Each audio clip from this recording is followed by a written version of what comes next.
Hello, I'm Mark Benison, and we'll be looking at creating a high score system using Unity. We'll be using some player prefs, which is storing data locally to the machine, persistent data so that it will be retained next time we want to load up the application. We're also going to do some bug fixes based on the previous tutorials that we've looked at, and a little bit more extending the UI a little bit further to play into the score system. So this is where we left off. We've got a little game here that if we press play, we can move around, jump, pause the game. There's a blank options menu for extending later. We can resume. We can also exit to main menu. But it is difficult to know where we're shooting, and that's something we want to fix. This will have an issue if we put reticle on and put third person. The reticle could actually be aiming at the person, so we need to check that. But that's actually another good way to maybe notice where we're aiming. It could actually be all quite helpful. So let's start with that. In the assets user interface folder created previously where we had the health bar, we've got a sprites folder already set up in there. I'm going to copy in 2 reticle images I created using Photoshop. Of course, you can use other photo editing tools that you've got available. You do want some transparency on there, opacity on there, or you can use some of the inbuilt images. Now I copy these in just using File Explorer. You can right click on a folder and say Show in Explorer to open up, and I just copy the files in there and then come back to the engine and it loads them straight in. Once you've got them in though, you do need to make a little edit. With each of them you need to change the texture type to Sprite 2D and UI and apply the changes.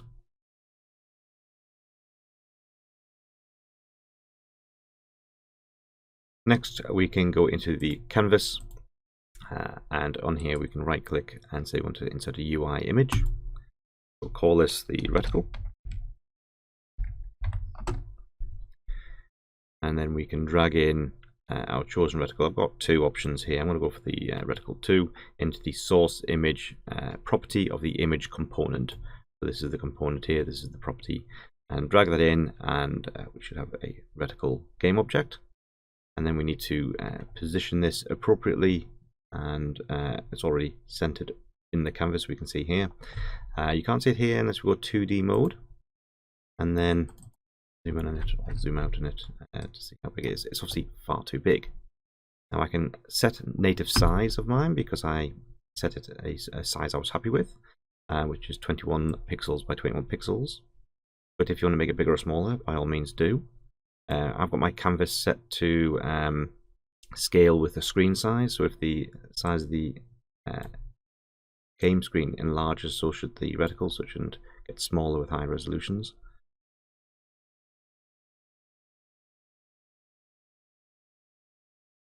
Now press play, and I've got somewhere where I can see where I'm shooting, and that can be quite useful.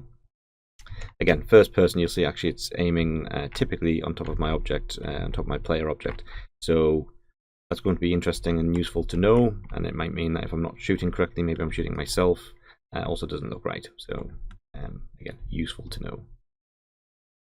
One thing you may notice is when you're trying to click to shoot, your mouse pointer actually clicks on the engine and comes out of the game view, and that can be problematic when you're just trying to debug and test and you can't quite get an aim on. One fix to that is to enter a little bit of code, and this is what the code will be. I'm going to put this code in player locomotion, which was previously created, and in the start of player locomotion, which is attached to the player, so when the main game starts, I'll make the cursor invisible, and in here I'm going to insert another line. I'm going to use cursor.lockState, and it defaults to lock mode of locked. That's not actually what I want, but I'm going to tab to accept that, and then just delete that last bit and change it to confined. Now the lock state fixes the cursor inside the game view. Confined keeps it within the game area. It says there confines cursor to the game window, so it means that you won't be clicking outside of it. If I used locked, and it does tell you there, it centers in on the middle of the game window, which means if you go to a menu system, you're not going to be able to point at anything, so you have to deactivate it. Confine tends to allow you to still move around menu systems when need be. That's where I'm going to put it for this, and then we're going to test that. So now if I move my mouse over to the top right, where I would be clicking on the engine, I'm not, and that's useful to know. Now that's a nice little sort of bug fix, if you like. There's a few more bug fixes to come. And the next thing though is I want to crack on with implementing some more UI elements. I'm going to let my HUD be visible. I'm going to go to Text Mesh Pro, and there's a fonts folder, and we've only got one font, Liberation Sans. I want to find another font, so I'm going to go somewhere to find that, download it, and then again, right click on here, go and explore, and then copy the files over. When I come back to the engine, they'll load in. We can't just use them straight out the bag, but I'm going to cover what we do with them. I've got my fonts from Google Fonts, but you can go wherever you need to. Just be careful with licensing and what you're using the game for. If you want to make a commercial game, you have to make sure you've got licensing for any fonts and things. Here I've got Major Mono Display and VT323. It's Major Mono Display in particular I want to use for this one, but I quite like both fonts. I do like a mono-spaced font for certain UI elements because it means every character is the same width. It just gives you quite a static feel to where numbers and things are going to be if I put a score on screen, whereas non-mono-spaced fonts will vary in size and the numbers will juggle around a bit too much. Now we can't use them straight away, so we're going to go to the window menu, and we have Text Mesh Pro. Text Mesh Pro has already been installed here. The package has been installed because I used it previously. If you insert a new Text Mesh Pro text object from the UI pane, it will prompt you to install Text Mesh Pro if you don't already have it. I want to use the font asset creator, and then I can select my chosen font. I can drag that in, so I'm using Major Mono Display. Now you can search for it in the list, and it's gone straight to that folder, thankfully, so I can just pick from the list here anyway. Once you've picked it, everything else on there looks fine. Just generate font atlas, and then save this font. Now we're going to save it in a certain location, defaulting me to the fonts folder, but I want to go back up to Text Mesh Pro, into resources, and into fonts and materials. I do believe it has to go into resources somewhere. I don't think it has to go in the subfolder fonts and materials, but that's where they put theirs. That's where I'm going to put ours. Text Mesh Assets, Text Mesh Pro, resources, fonts and materials. I'm just going to leave the name as it is. Then we can close this panel. Now I can go to the canvas. I've got this HUD. I'm going to expand this open so I can see what's in it. And I'm going to right click and to create a new UI. Text Mesh Pro. I'm going to rename this score value. I'm going to enter in some placeholder text. Now I want to position this, I don't want it centered. I'm going to go for top left underneath the health bar, so I'm going to do a top left with that. Select a, well actually let's just move it first and get it roughly in the right position, not like that. We can move it around a bit more later on. I'm going to come down to the Text Mesh Pro text component to see what else I can change in here. I want to change that font from Liberation to our new Major Mono. I'm just going to drag that straight into the font asset. It changed. I want to make it bold. I want to keep this size for now. I'm going to change its color. I'm happy with the left alignment. Now in the settings here for the asset of the Major Mono Display, there's an outline box here. Got black selected. I'm going to leave that, but I can select the thickness and add a bit of a border to these letters, which could be useful. I'm going for 0.25. I quite like how that looks. And you've got an underlay, a lighting, and a glow option as well on there. But I'm just quite happy with that. I just want it to pop a little bit out because obviously it gets the light background. Just because I might want to time a system as well, I'm going to duplicate that, rename it time value, reposition it. I want to change the size of this one, but I need some placeholder text, so we're going to have hours, minutes, seconds. Far too big. I'm going to change the color of this to white, but increase the size of the outline. And what you'll see there is the outline has changed for both, and that is because we are changing the font asset itself, and that's important to know. So if I change this, I have to find something that works for both. I'll go for 0.3.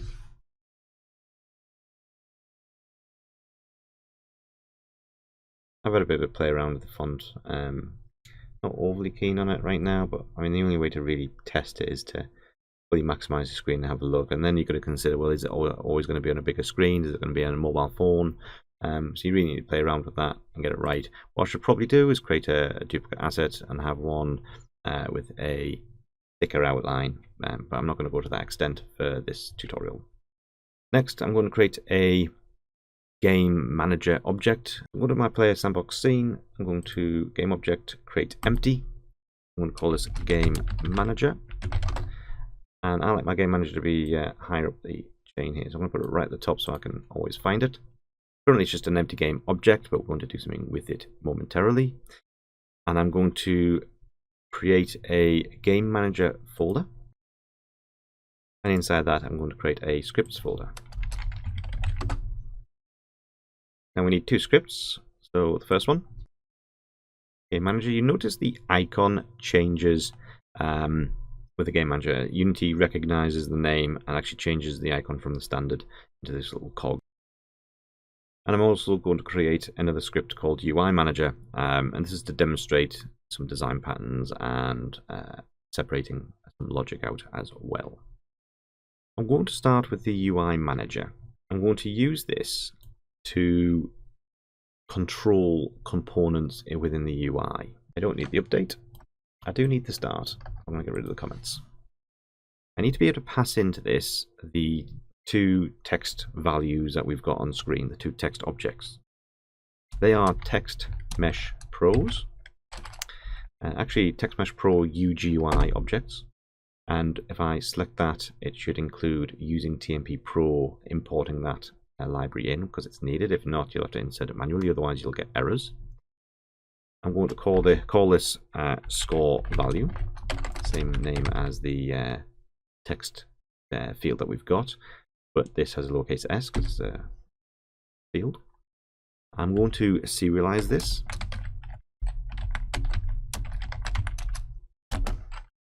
Which will make it visible in the inspector. And I'm going to duplicate it, renaming it to time value for our timer. I'm then going to create two functions. First is update score. I'm making it public so I can access it from elsewhere. It'll be useful, important, essential. And I'm going to ask for a value to be passed in. So whatever value is passed into the subroutine, I can use it to affect score or time value. These are private, they're serialized, but they're private, which means other fields, other classes can't access them. So we're going to change it through methods. So we can update the score UI. You'll see the default here is to insert the value, so score value object, and it assumes you want to change its text, which we do, and it even gives you a value that you can pass in. Now, .text allows for strings, and value is an int, so we do have to convert it to string using the toString method. I'm just going to tab those straight in. I can format it further, so if you pass a number in here, tell you what, let's change it after the fact. No, I'll change it now. So if I insert a number, let's say the score is 5, the number inserted will be 5. However, I want to insert 00005, just so I've got the sort of placeholders in there, and I can do that by passing in a string here, a format string. And the string I want to pass in is D5. That's basically sort of 5 digits, and that will force it to be 5 digits. So when you get 10, it doesn't sort of change that into 10, it actually removes one of the digits, so it's always going to have 5 digits. I do believe if you hit 9999, 5 for 9 that is, I believe it will then go up to 6 digits, but something to maybe check. Let's also create one for time. This one's going to be a bit different. Obviously we have to name it differently, so update time UI. I don't want an integer for a value for a score. I want a float value, a decimal value, because it's whole numbers, because I want to pass in a time in a fractional way. So I'm going to pass time as a fraction and then convert it appropriately. Now I'm choosing not to use milliseconds for this, so I am going to now change this float into an integer. And the idea is I'm letting the method control this. I just need to pass the float in and I can do something with it. So I'm going to have an integer for seconds, and I'm going to pass time into that, but I need to convert time from a float to an integer, and that's what this does here. This forces time into an int. And then I'm going to change time value. Again, .text. Well, let's get rid of this here. This is now going to change. We want system.timespan from seconds.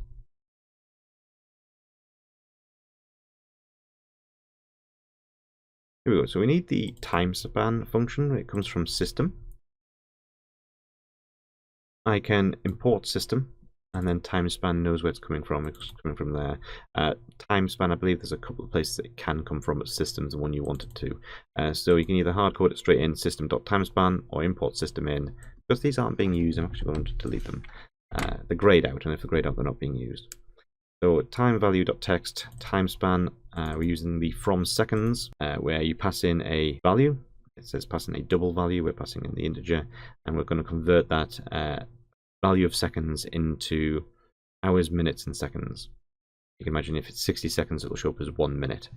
The format for this as well, I want to make sure that, again, for seconds like 1, 2, 3, 4, 5, I don't want it to just be 1, 2, 3, 4, 5. I want it to be 0, 1, 0, 2, 0, 3, 0, 4. I need it to have that placeholder in there. And this is what this does. Small letters HH means hours, MM means minutes, SS means seconds. Notice there are these individual apostrophes or individual speech marks.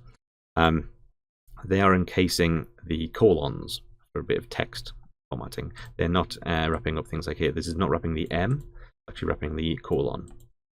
And they're all wrapped in double quotations to make it a string.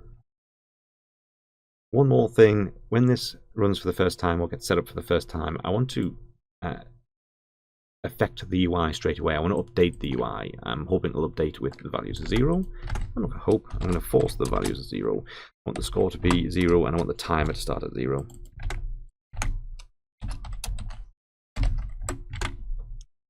And that just means when this is created for the first time, 0 will be passed into each of these. We'll get 5 zeros for the score, and we'll get 00, 00, 00 for the update time. And then we can pass in new values from somewhere else. And we're going to pass those in from the game manager. If we go to the game manager, we're going to need to change some things here. Let's start by declaring a public static game manager instance. Now I'm actually going to, rather than use this as a field, I'm actually going to make it a property. I'm going to use a capital I for properties because that's the right naming convention. And then I'm going to open up my curly braces and set do a get and a private set. So it's a default getter and setter in there. That semicolon now needs to be after the set.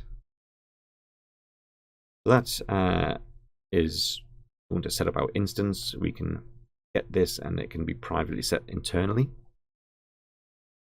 It's a static variable which is kind of global in a way that every instance of Game Manager will share this instance here. The idea is that with Game Managers we only ever have one instance, but if we created a second instance, they would share this value of instance, and then we can refer to this single value to make sure that in effect only one ever exists. The pattern, this is called, okay, so this is called a design pattern, and it's specifically the singleton design pattern. There are pros and cons to it, something that I look at elsewhere, so you should certainly look into singletons and design patterns in more general terms. Now I'm also going to create an instance of our UI manager. That's what that is there, and I'm going to call it UI manager. I'm also going to set that as a getter and setter, private setter. So I'm leaving that as public for now. I might need to change it later if I deem it's not necessary to be private. And then I need a value for our seconds. This is going to be the seconds since the game started. I'm just going to count all seconds, and we can format those seconds later. We have to do this as a float because we're going to be incrementing as a fraction of seconds every update. And again, we'll convert that. The UI manager converts that for us. And we're going to keep track of score as an int. And the game manager is going to control these. The game manager is what's going to store these things. These are static again, so there's only one instance of these being used. Although, on hindsight, these are going to be attached to a static instance. So in theory, they don't need to be. But I'm going to go with this. I don't need a start, but I do need an awake. An awake runs normally before starts. Subroutines do. They always run before starts. And they can cause other issues. They are when the object is created, and that can be before other objects are created. You be careful how you use awake if it's referring to other objects. This one isn't, except for the inbuilt UI manager, which is being created within here. When this is first created, I need to check if one exists or not. If it's not null, then one already exists, and so we need to destroy this that's been created. So that stops a second instance being created. Once it's destroyed, we're going to return, which will exit the subroutine and nothing else will happen. And that will help force a singular instance or singleton design pattern. Otherwise, we will set instance to be this. We need to set our UI manager. We set our UI manager here, and because it's a private set, we can do it from within the class.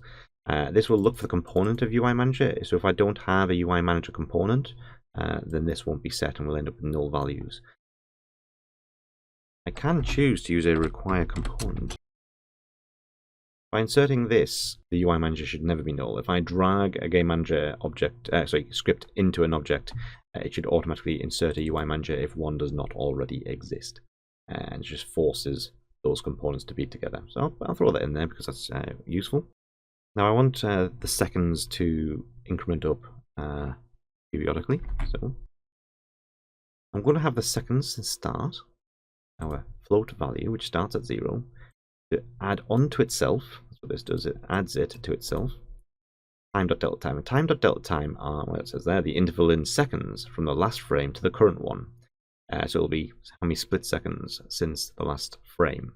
And what this does, because frame rates can differ, so updates can differ, the higher frame rate, the more updates there are. You don't want your game to be tied by the frame rates because it means a slower performance machine will behave differently. So this tries to counteract that by counting how many seconds there's been since the last update. And we can actually use that then so that every second this should add up to 1. That's what this does.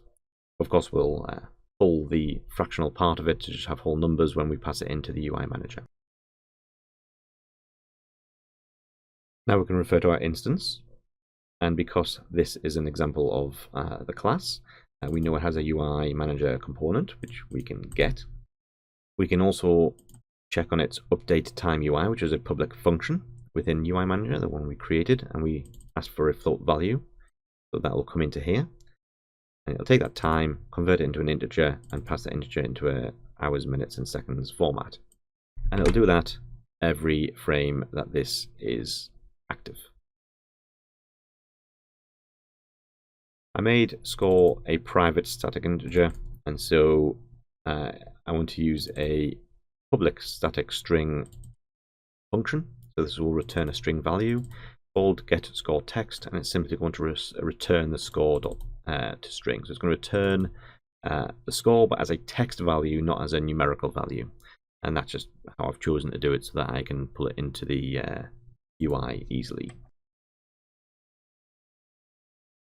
Likewise, I'm going to create a public void subroutine this time, so it's not going to return anything, but I'm going to pass a value in and ask the score to be incremented by this value here.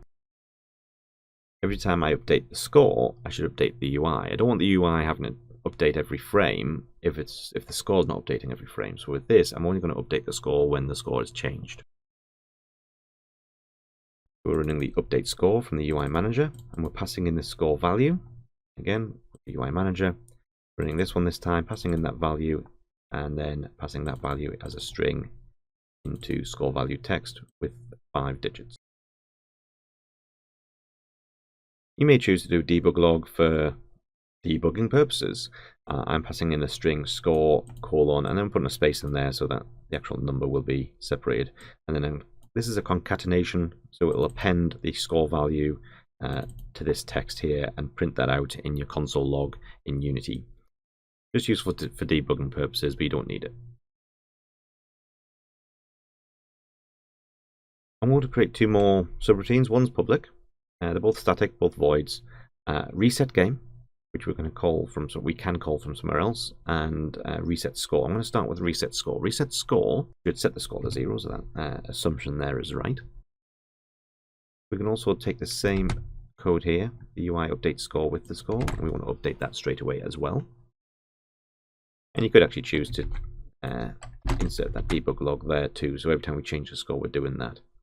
I could have probably created a score changing subroutine instead of a increment score subroutine, and then these can be duplicating, but then I might as well also set it as a public property. There's some other ways to do this. Either way, the score needs to be set to 0, and then I can call reset score from within reset game. And if I'm resetting the game, I should reset the timer as well, so that the time will be set to 0. I don't necessarily need to set the UI for this, because that's going to happen every frame update anyway. I'm just resetting the clock to 0. This is our game manager for now. We might come back and change it a bit later. Now this is our empty game object called game manager, but no components except for transform in there. I want to drag in game manager, and remember it has a require component for UI manager. Happens. So UI manager and game manager in the script. I prefer that higher up. Now I do have the score value and the time value, and I didn't get those values in the code, so I need to set them here. So here's my score value. I'm going to drag that into there, and I'm just going to demonstrate something. If I click on this, the UI, the inspector, changes.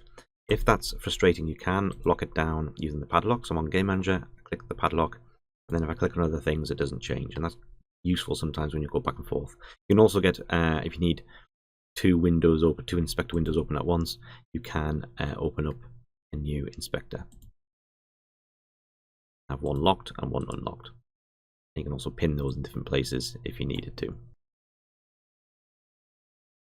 Look at the score value, time value passed in. You can see I've got 98765 in there. Let's see what happens if I press play. You can see the score set to 0 and the timer is going up every second. Now I want to create a sort of end game screen. So I'm going to create a game over panel. I'm putting this inside the canvas, not inside the HUD.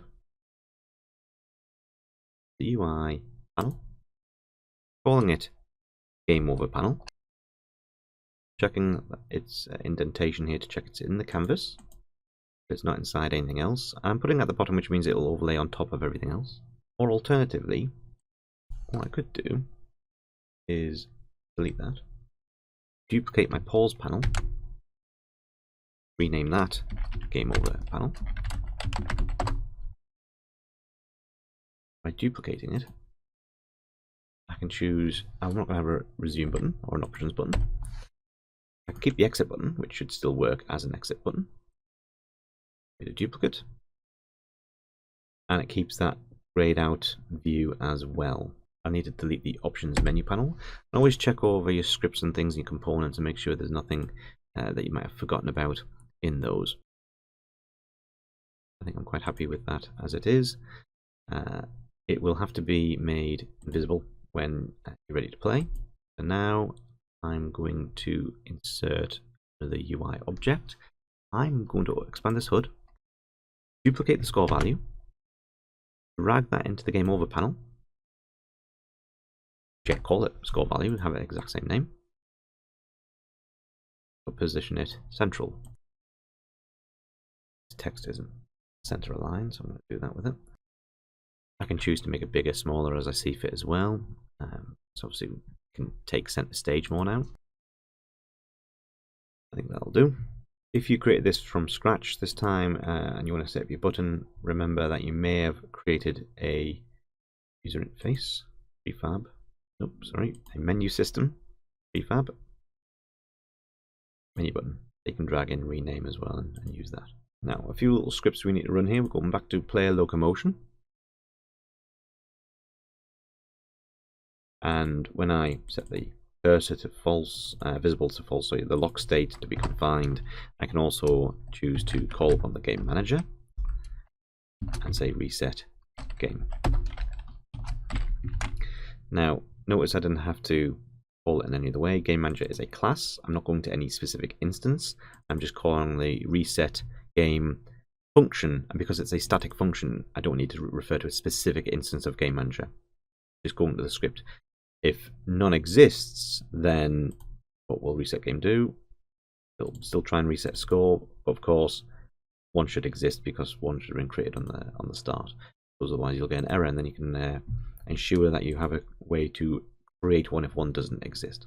Even if one doesn't exist, that's where we set these to static variables. So I suppose that's where they're useful. Even if there's no instance, these are still available as static, so they will exist across all variants anyway. While I'm here, I'm going to suggest another little bug fix. Previously, when we paused the game, we had issues where looking around could be affected, and I tweaked the look around by having it time.delta time, which then meant you had to massively scale up your mouse sensitivity. Another solution, which I'd recommend doing anyway, because you might have some other scripts in here that then get affected by being paused, is to insert an if statement and say if menu controls menu controller dot is game paused, which was a static field as well, you might remember, and we're putting an exclamation mark before this to say not. So if the game is paused, if that's true, then I'm actually going to now look for if it's not true. So if this is false, this will run, open the brace, but then delete the end brace and put the end brace after all these. And we've wrapped these up, so if the game is paused, none of these will run. If the game is not paused, these will run. And what it means is you can't change perspectives, which was something you could still do. Rotating look I had fixed anyway. Locomotion generally used time.delta time, so weren't as big an issue. But now it doesn't matter whether they're using time.delta time or not. They're wrapped up in a is paused function. There was something else which we can do while we're taking this code here, and go to player attack. And in the update here around fire weapon, do the same thing again. Because again, we could still shoot. So we could pause the game with the enemy in our crosshairs, and then click, click, click, click, kill the enemy, and then come out of pause. So this will again avoid that little glitch that we still had in there. Next, we need to decide how our score is going to increment. It could be when you shoot the enemy, it could be when you pick up collectibles.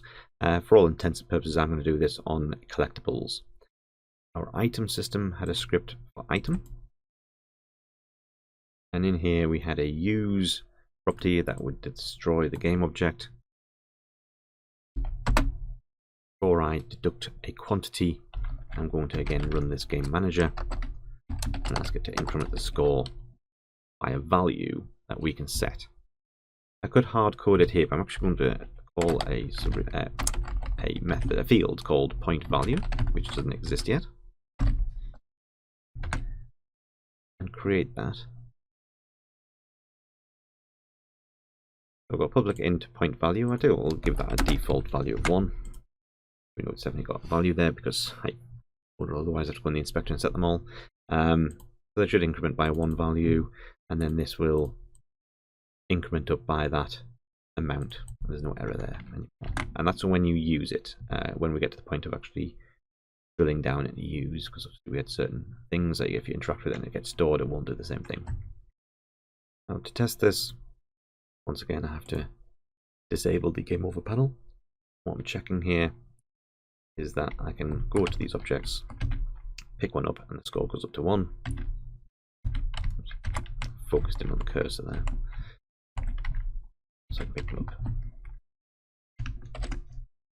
I can go to these objects as well. I'm going to select all the gold coins, find their point value, and maybe increase it to 3. Find the silver coins. Change their point value to 2. Run the game again. 3 points for those, 2 points for those, and there we go. Now we can't get to our end game screen because we haven't got actually a mechanic for doing it. If I get shot, it takes a while as well, and so I want to speed up that debugging process. I'm actually going to quickly go into the enemy here. So their damage being 10, I'm going to give the damage to 90 so I can see this go right down to the end there, and then another one should tip it over the edge. Now let's do something so that when we die something happens. So we have our health manager attached to the player. I don't want to have it so when the enemy hits us it decides whether it's game over. Instead I'm just going to have our health manager decide, because there could be other things that hurt us. So we already have, what do we have?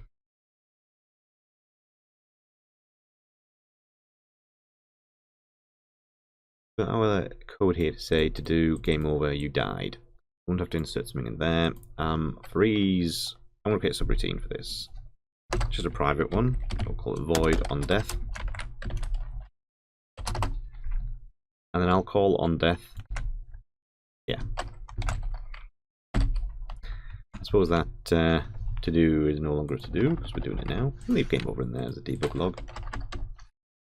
In fact, makes more sense. That goes inside our on death. And we'll send over to the game manager again. This time referencing the instance.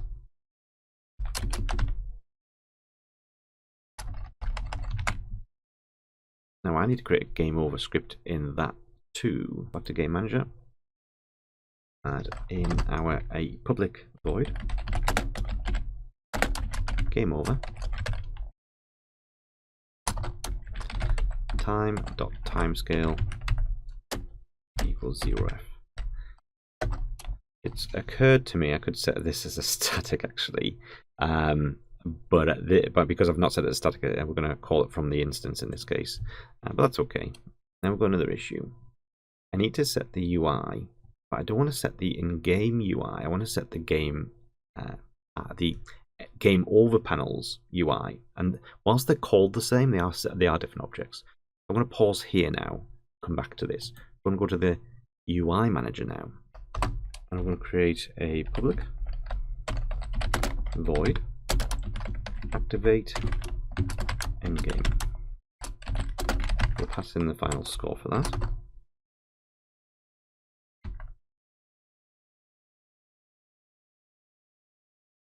Go up to the top here. We're going to need to create a serialized field for game object, which will be our panel. We need the panel.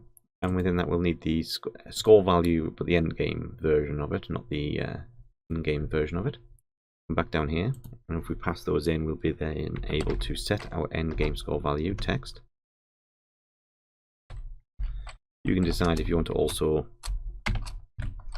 format that as we did previously. We need to select our game over panel and set its active to true. Because if you remember, we've deactivated so we can't see it, so we can set the value of it and then activate it so we can see it. And because we're going into a menu here, we should probably make sure our cursor is visible so that we can select the options we want. That is our UI manager. That's what that's going to do. Then we can go back to our game manager. We can now go to the instance,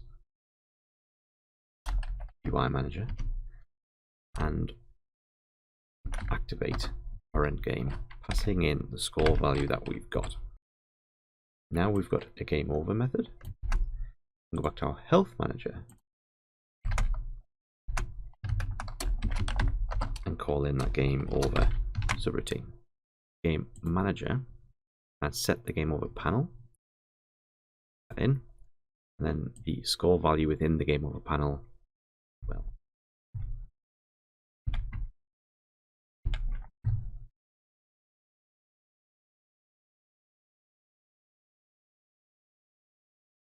our end game screen, game is paused, can't do anything. Exit the main menu. Now we've got a score system. Let's use that and create a little high score system. Firstly, in the project pane, game manager, scripts, create a new script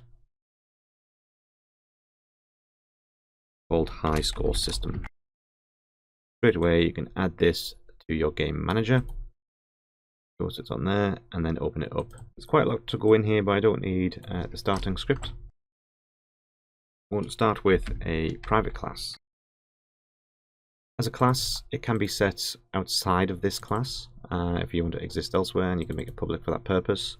Because this is going to be a class that's only used within high score system, I'm going to make it private and embed it within the public class.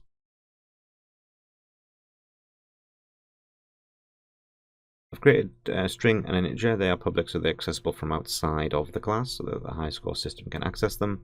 They are properties with getters and setters, so that we can have name as a string, and I've set an int for score. It defaulted to say, oh, you want to score, it'll be float, but I don't want that. I called it an int.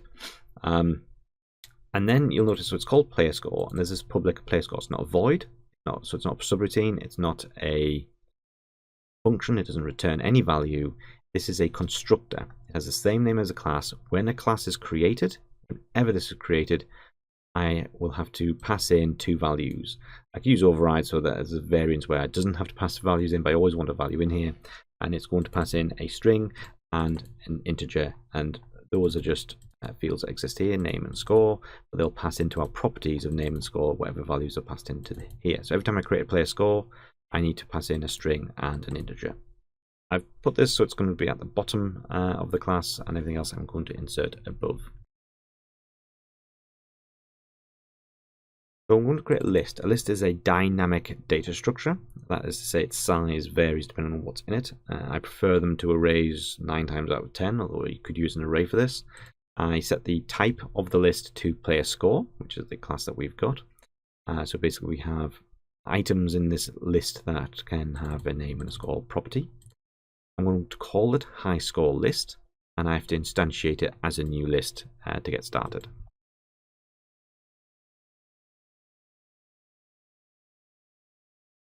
I'm going to create 2 more lists.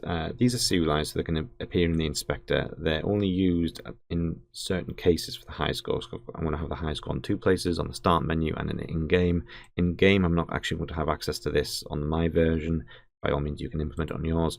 But on the start menu, I'm going to have a high score panel. And as part of that, I want to have a list of text fields for the scores, which I'm going to call high score TMP for Text Mesh Pro, and I want a list of the associated player names with those, so I'm calling that high player TMP. So these will go hand in hand. They're both lists, so the idea is the first item in each list will relate to each other, the second value in each list will relate to each other, etc, etc. I'm going to assume that the number in one is equivalent to the number in the other.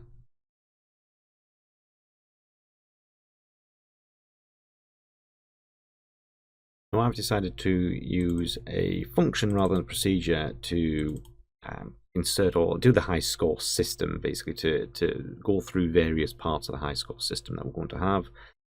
You don't have to have a Boolean. I've just decided to, whilst I'm going to do everything, I want to check everything's actioned, or specifically I want to check that the high score has been added, and if the high score has been added, it's going to return true, otherwise it'll return false. So I'm creating a Boolean called new high score equals to false, and returning that value straight out. I'm going to insert some other things in here. I've also commented this line out.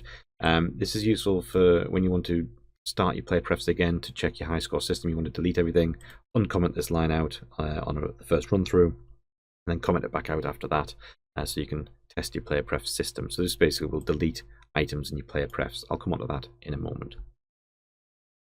Let's create a few subroutines.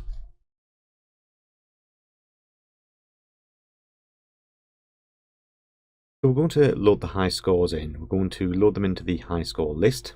So I'm going to clear that out. So when this function runs, high score list will be emptied. There'll be nothing in it. We're going to loop through. I'm going to make a high score list of 5, top 5, and that's not larger simply because I'm trying to create something that's testable more easily. By all means, once you know it works, you could change this value to something like 10. You could even have that value set at the top, serialized or whatever, and you decide. But typically you're going to need UI interfaces and all sorts of things, so hard coding in isn't a bad idea here. Probably haven't done a lot of for loops in Unity because it's naturally iterative with its update statements. With this, we have our initializer. We're going to set I to equal to 0, which is our start, and that's because lists and arrays start at 0. Your first item is item 0, your second item is item 1, your third is item 2, etc. So the third item in the list will be indexed as number 2. That's because the first one's 0. We'll start at 0 and we'll keep going through this loop. I will change from 0 up to, but not including 5. That's because I've got I is less than 5. I don't have I is less than or equal to 5, which means it would go from 0 to 5, going from 0 to 4. Because item 4 is our 5th item. And then we have our incrementer there, which just goes up by 1 each time. That's what I++ will do. So we then add a value to high score list, and we're going to add a new player score, so a new one of these classes. And because when this is created, as I said before, this is the constructor, it asks for a string and an integer. I need to pass those straight in here. Where do I get these from? I'm going to get them from player prefs. Player prefs is a piece of storage that Unity has set up that basically can place things into RAM. They're not encrypted in any way. They'll be stored effectively as plain text, so don't store anything that you need to keep safe in that manner. This is a just a score system or for a single player game, so it's not a problem. It's stored locally, so it only exists on that machine. In a similar way to, I suppose, how your cache on your browser stores locally to your machine, although again, even that can be saved to your profile. With this, save to your machine. Player prefs can let you store floats, integers, and strings, but you can't do arrays. We're going to store 5 strings and 5 ints. So we're going to be looking to get a string for the name. I'm going to call these strings high player 0, high player 1, high player 2, 3, and 4. That's how I'm going to call them. But I can't hard code that in because I'm going through a loop here. What I can do is append onto this string the value of I. So as we loop through the first iteration, this will come out as high player 0. Second loop through high player 1, etc. And that'll be read as a string, as one string, where this will be changed into a numerical value and inserted in there. If there isn't a value, then by all accounts there's no player prefs currently set, then we can actually have a default value, which will just have open and close quotation. So if there isn't a name, just insert empty string. We can change that. If you'd rather have a none or something else, then you can change it appropriately.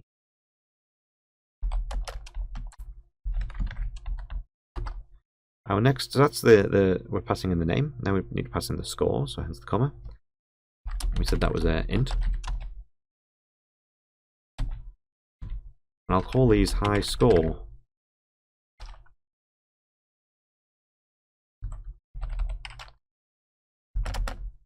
And in a similar vein, I'll have a number that will be appended to it.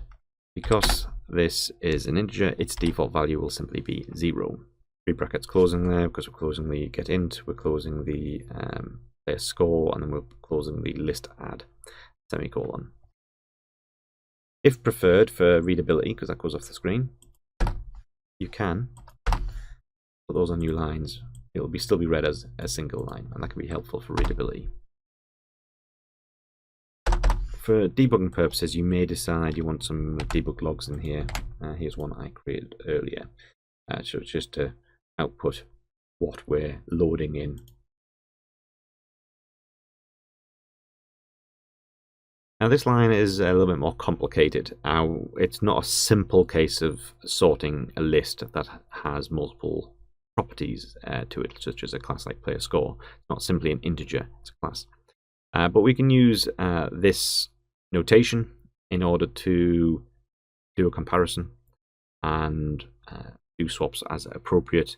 I'm not going to go through this line of code. I'm just going to tell you that this effectively will work. There is an alternative which I don't think is as efficient. So I'm going to put it above this but comment it out. And this is another manner in which you should be able to sort appropriately. If you wanted to change the ordering here, if you change the X and the Y around, it will sort in ascending order, whereas we've got it here in descending. So if you wanted this in ascending order, change that to an X, change that to a Y, and you're ready to go.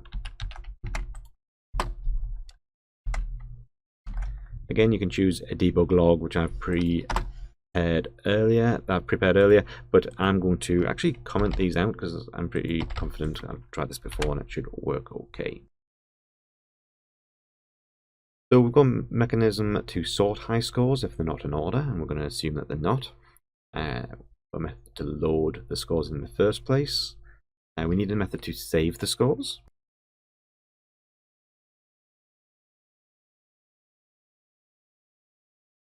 Okay, so a bit of code in this one. To save the high scores, I'm going to need to know how many scores are in the count lists. How many do we have? I'm going to temporarily create this count integer. And I'm going to say if there's more than 5 high scores, then we're going to cap it at 5. Remember, this is greater than, not equal to. If there's 5 items in there, I did say the last index will be index 4 because it'll go from 0 to 4. In terms of a count, it'll still return that there's 5. So I want to make sure that there's no more than 5. And there will be more than 5 if I load 5 in, and then I add a sixth one. I sort through them. I want to basically leave off the last one. So I'm going to not increment through the last one. Then, if there's more than 0, we're going to do this. If there's less than or equal to 0, it's not going to do any saving at all. So there's no high scores to save. So there should be at least 1 in there if we're running this subroutine. This is just a little error check. We're then going to loop through again and save into each value that we've got. So based on how many we've got. So we're going to start at 0 and go up to the count. So the count's 1. If we've got 1 item, it'll go up to but not including 1. So it'll just go to 0 and that's it. It'll loop through once. If the score's not 0, so if the score's 0, we're actually not going to say don't save it. This won't run. Anything inside this won't run if the score is 0. If the score is not 0, I'm not going to equally say if the score is greater than 0, assuming you can have negative scores, because I can't, I'm leaving it like that. I'm then asking the next if statement to say, okay, if the high score list name equals nothing in there at all, then change it to be anonymous. So I'm checking what the value is there, and that's why it's not simply an or statement or an and statement or whatever in there. Once all those are met, irrespective of whether this one's met, if as long as the score is not 0, the name will have been changed to base point if it's blank, and I haven't inserted a mechanism to make a name, so it will be blank. We can then set our string, which we're calling high player, so we have to set a name. We're inserting a number at the end of that name, so it's not simply going to be high player, it's going to be high player 0, 1, 2, 3, 4. Same with score, high score 0, 1, 2, 3, 4. And we're going to pass in the values from the high score list. So again, I can't save in player prefs an array. There is, I believe someone's made something that will save, but I'm using the inbuilt player prefs. And again, there's a debug log should you wish to use it. But I'm commenting it out, and it'll insert in question marks or 999 where they are otherwise empty, or zeros. So you can get a feel for whether those are being inserted in and being saved. And we need a mechanic for adding a high score. I've decided to make this a Boolean. As a Boolean function, it will expect a return value, and until it's got one, it says not all code paths return a value. It'll have an error until we've got that in there. That's fine.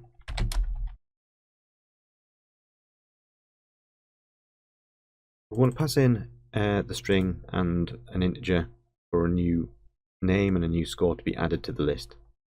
If the high score count is greater than or equal to 5, and the new score is less than or equal to the 4th index, the 5th item in the list, remember, its score, then it's going to return false.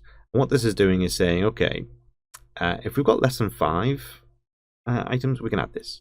If we've got more than 5, we need to check whether the new score is actually an improvement on the score that's currently there. And what I've done is I've decided to go for an equal sign in there as well. So if the new score is equal to the lowest score in our ranking, then we're still going to replace it.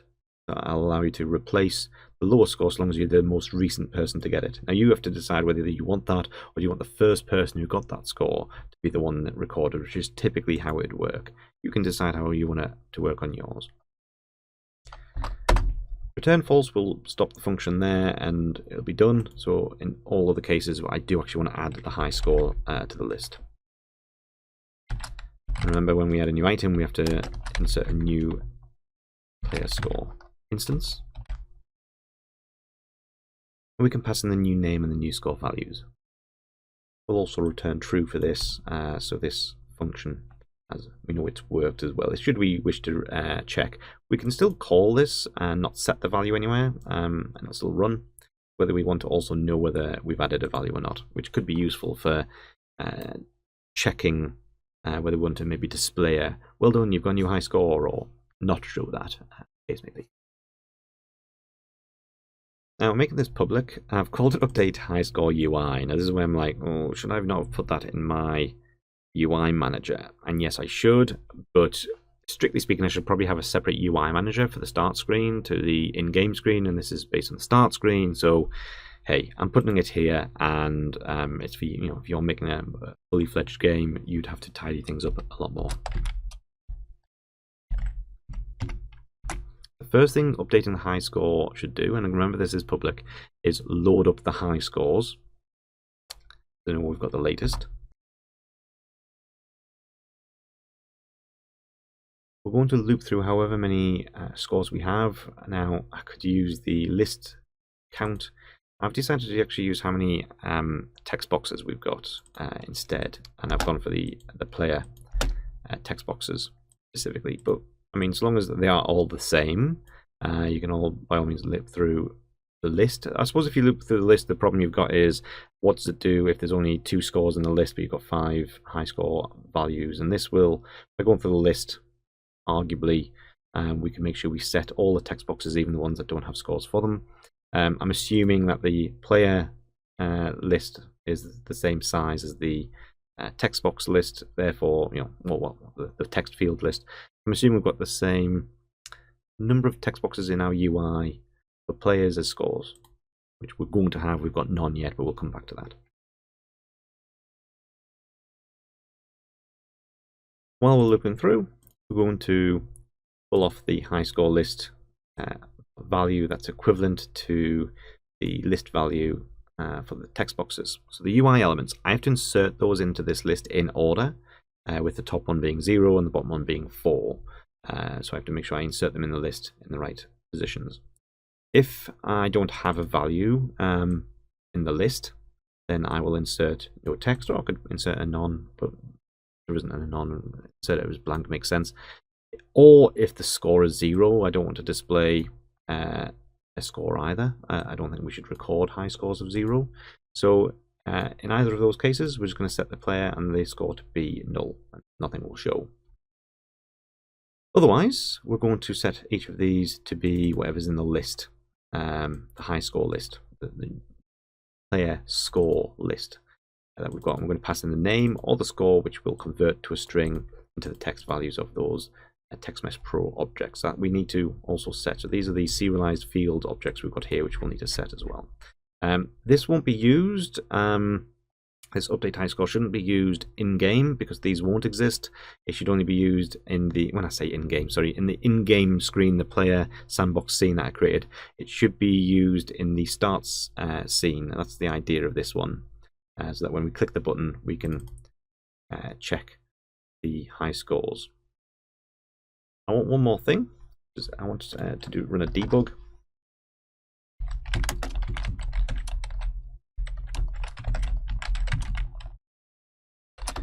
Because there's a few parts of this debug and I might want to reuse it, I'm going to create its own function.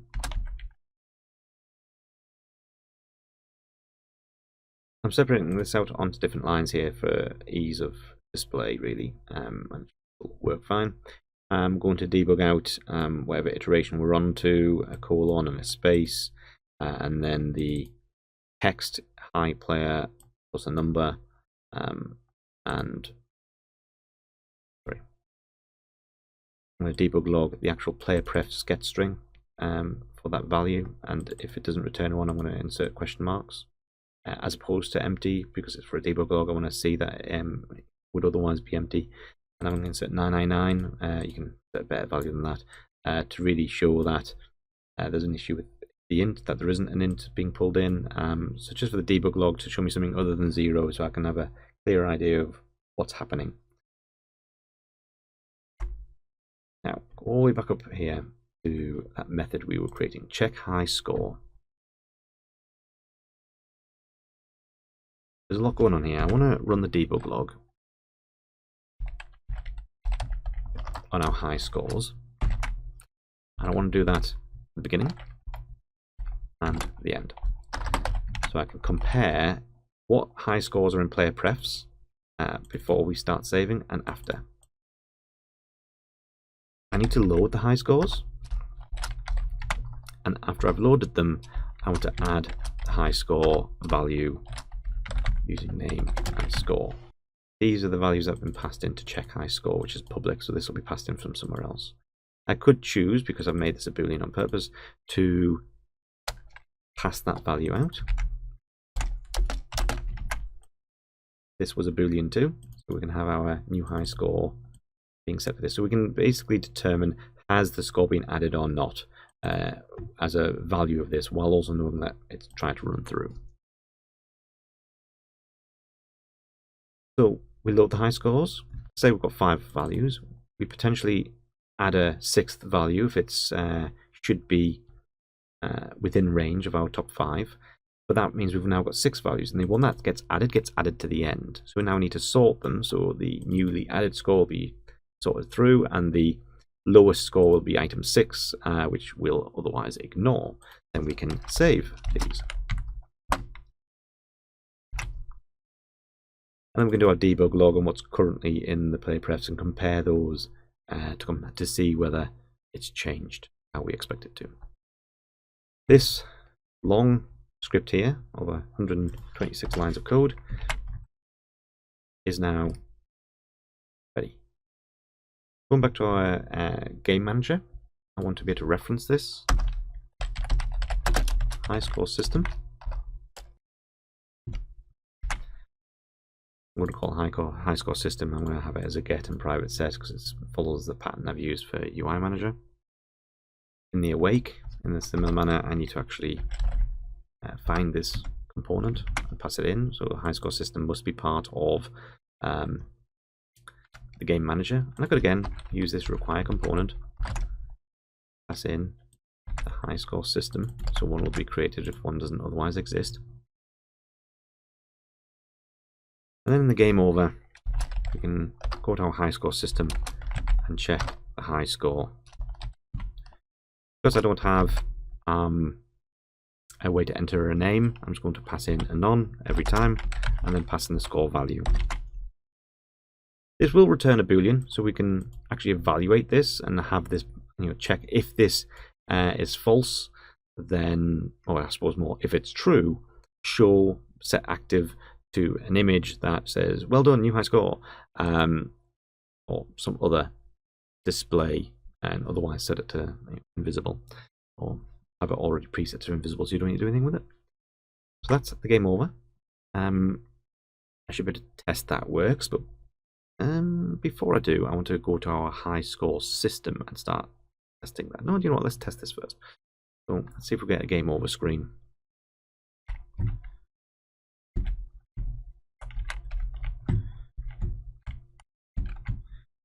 Score of 7.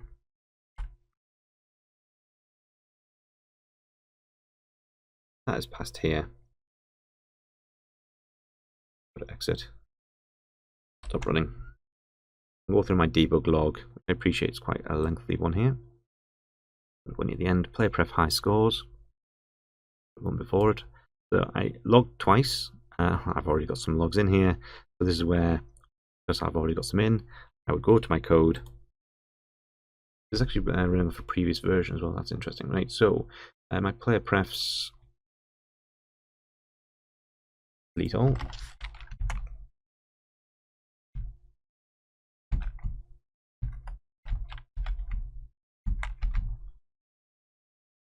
Score of 8.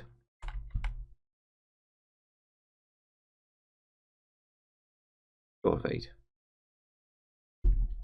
Stop running. And I'm going to have a look through now. And firstly, when it pulled off the player prefs, there were no scores. That's why the question marks and 999s are appearing. And then afterwards, the first one in the list is an 8. And even though they say 999, because they're not actually storing that, they're storing zeros, only that first one is going to be relevant to us. And it stores a none and 8. So if I pull those in, it should work. Save that. I'm going to try and get 9 this time just to increase the score and add to the top.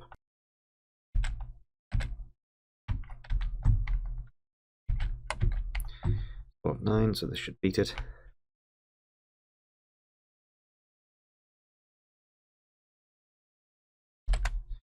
And again, first list 8, and all the values, and then 9, then 8. And if I scored 7, it should go underneath, and that should work fine. Let's do our high score system as well now. Now what I'm going to do is I'm going to go to my options menu first in the hierarchy. So this is Canvas, pause panel, options menu. I'm going to copy that. Then I'm going to go to my start scene, save the changes, open this canvas up, and I'm going to paste into here my options panel. It doesn't go in, so I'm going to pull it into the canvas, make it active so I can see it, change it from options to high score. I'm actually going to change the size because it doesn't cover my text. The button won't work because it's referencing the wrong place, so drag the canvas into that button click. Menu controller. Now I haven't actually got, because it's not options menu close, so I'll need to create a UI for that. UI subroutine for it. I'm going to duplicate, this is inside the menu controller. I'm going to duplicate options menu close and open. There's a better way to do this, working with what I've currently got. High score, menu close.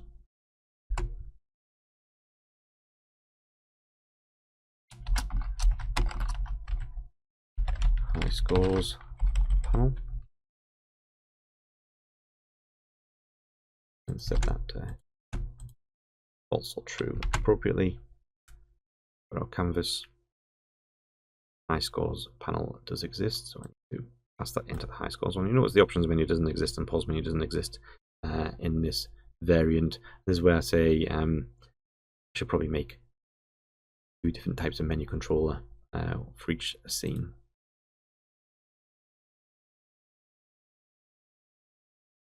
High score menu close. I'll hide it for a moment while I check. We need a new button.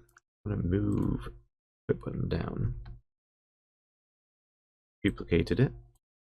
This one I want to rename high score button and change its text property to high scores or scores just to fit it in nicely.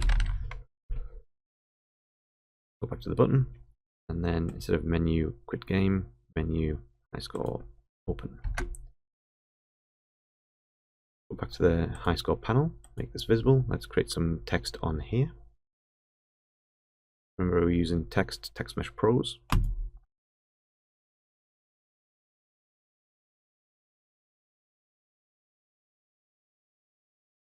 And here we have our list of text mesh pros. I've called them player 0, player 1, player 2, player 3, player 4, so I know which one's which. This is quite important. And same with the scores 0, 1, 2, 3, 4. And again, they must be aligned so that the top ones are both zeros, and next ones are both ones. I've preloaded them with some placeholder text, although really the scores I could placehold with 98765 or something more realistic of the actual score. By all means change the fonts and things. I've just set it to something for now. Our high score panel, we'll actually add in our high score script straight to this. So this is going to work differently. This is where, again, should we have different scripts for things? But I'm going to have this in here for our high score on the start menu, and then it's also accessible from the game or the game manager in game, which this doesn't have a game manager, this doesn't need one. There's two serialized lists, one for the player text mesh pros, one for the score text mesh pros. The idea here, and this is where I'm going to put my high score panel again, lock that down so it doesn't move. I've expanded these open so I can see what's in them. There's nothing in them yet.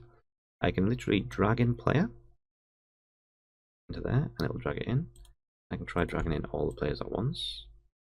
I need to check that it goes 0, 1, 2, 3, 4, and if it doesn't, you need to move them around appropriately because you need to make sure that they are in order. That's important. I want to insert the next lot in the high scores.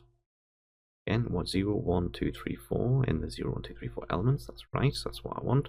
There are 5 of each. Happy enough with that. You can also insert a high score at the top, format this, make it look pretty. I've formatted the top one a bit differently. To be honest, what I'd rather do is dynamically change the font of the score that's just been added.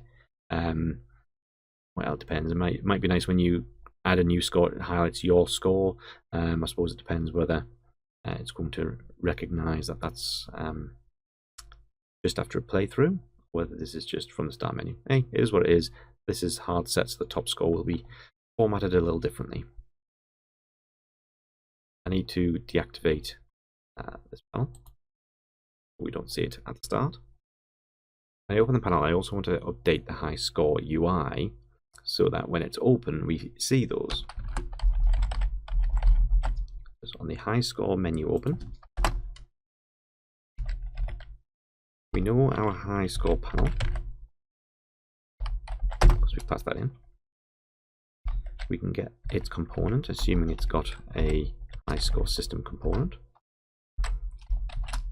and we can actually just run straight from that update high score UI, which is our subroutine that loads in and updates. I'll just run that as is, and we could, if we set this to a static, have a static instance as its own singleton, I'll not even need to get the component. I could just run the high score system.update high scores. Something to consider there. Let's run this. Scores, and on 9, 8 doesn't show any more. They're the two scores we had, so let's go into our game. Score of 3.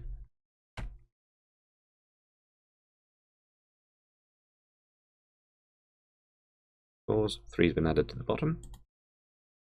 That again. I want to know that a score of 0 doesn't work. This is where you have to test every sort of case of what can happen. Wasn't added, that's what I wanted.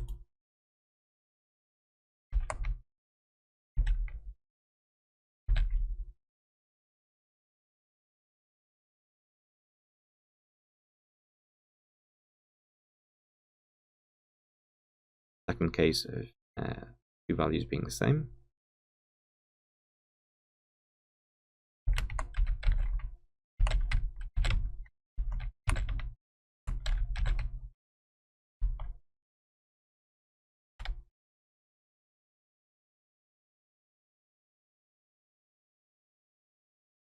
New value added at the top. Now we've got a full list, so now we can test what happens, I suppose, if I get, let's try and go for somewhere like 10 or 11 or somewhere. So see if we can bump that number, score of 3 off the table. 10.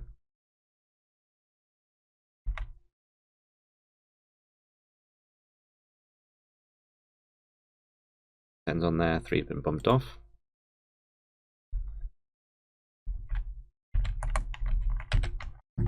A score of 2 shouldn't be added at all.